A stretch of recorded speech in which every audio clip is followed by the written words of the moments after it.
Hi everyone, I'm here again with my daily update for today, Monday the 6th of April.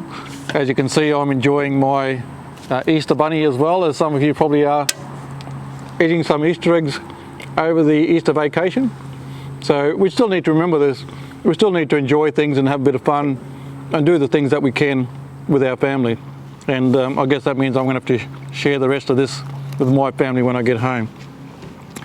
Some updates first of all from the federal government, and it's all about social distancing. We will provide this for you on our Facebook page as well. It's just a brief information that has been provided by the government. First of all, shopping.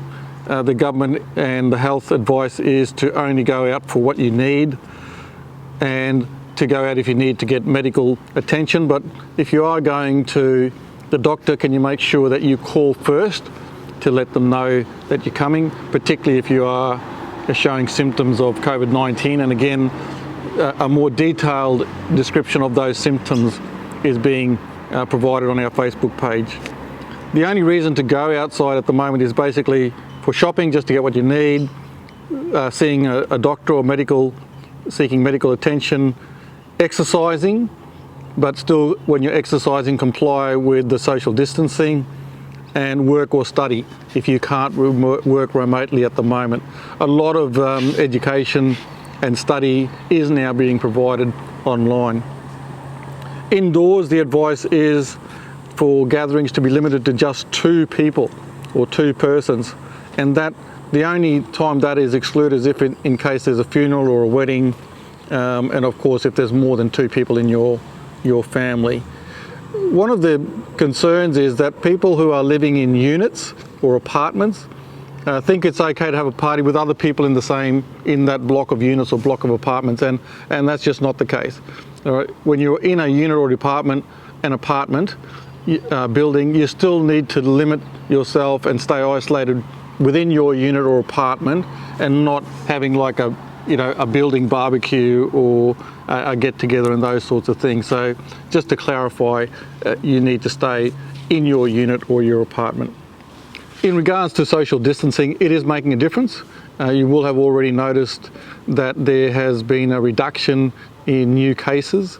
That's no reason to be complacent though. We do know from overseas, and we need to learn from what's happened over there, that we can't afford to relax, because we really need to make sure that once the new cases, particularly from overseas, have declined or stopped, that we are then limiting the community transmission, which is local transmission. So we just need to make sure that we follow that social distancing right the way through and follow the health department advice. Again, on our Facebook page, it shows you visually the impact that social distancing is having. I want to go back to the couple of things that I've talked about every time. One is the home learning packs. We will be collecting those from the post office each day this week, so can you continue to send those in, please?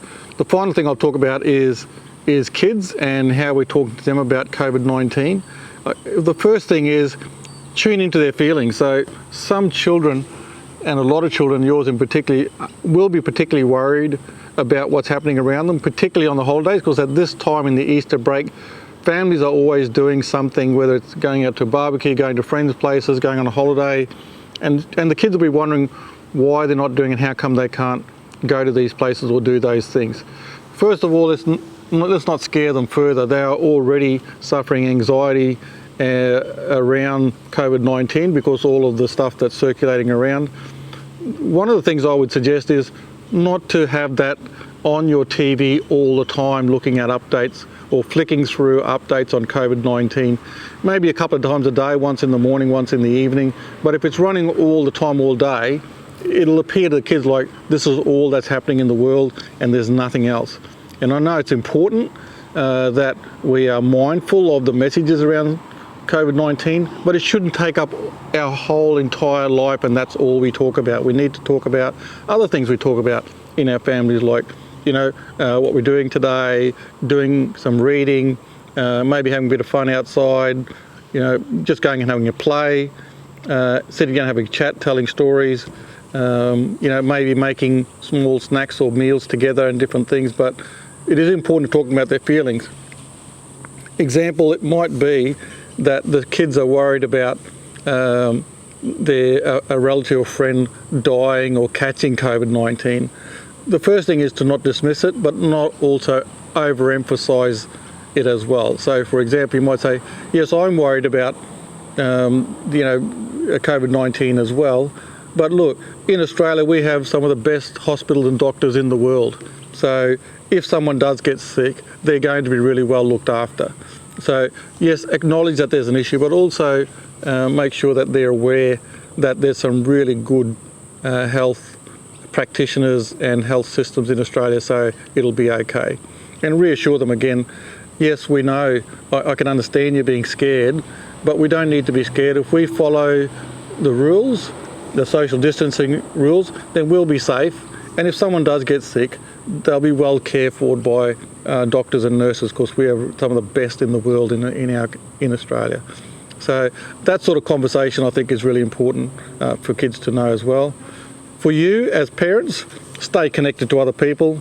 Obviously, if you're home, if you're a single parent, there's phone, texting, any sort of way that you can to connect with people outside and talk about other things besides COVID-19. Maybe this week do a few more Easter hunts, eat a bit more chocolate, and then next week do a little bit more exercise maybe. But I'll be back tomorrow with another update. Keep safe and we'll talk soon.